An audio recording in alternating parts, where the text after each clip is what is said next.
L'extrême droite prétend que les immigrés et l'insécurité sont corrélés, mais est-ce vraiment le cas?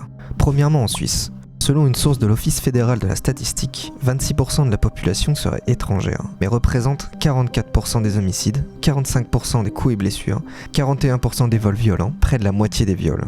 Mais qui sont ces fameux étrangers? Sur cette carte, regroupant les données sur 2 ans, certains pays semblent sortir plus que d'autres.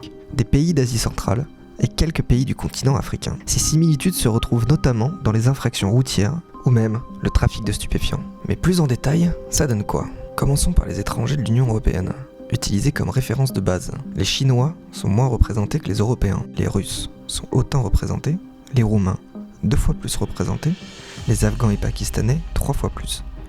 Les Africains sont eux jusqu'à 5 fois plus criminogènes. Quant aux Maghrébins, ils sont 7 fois plus criminogènes que les Européens. Mais ces chiffres, c'est propre à la Suisse, n'est-ce pas? Eh bien pas vraiment, c'est même l'inverse. Comparons la Suisse d'un côté et l'Allemagne de l'autre. Qu'observe-t-on? La Chine est très peu représentée ainsi que l'Europe. Mais pour le reste, les similitudes sont à peine croyables. Étudions pour finir les taux de condamnation. Nous avons les Hindous, suivis des Français en très grand nombre sur le territoire, et au-dessus, les Afghans, très peu présents sur le sol. Et remontons encore un peu, on y trouve alors les Tunisiens, les Algériens et enfin les Angolais. Dites-nous en commentaire quel est votre avis sur la question.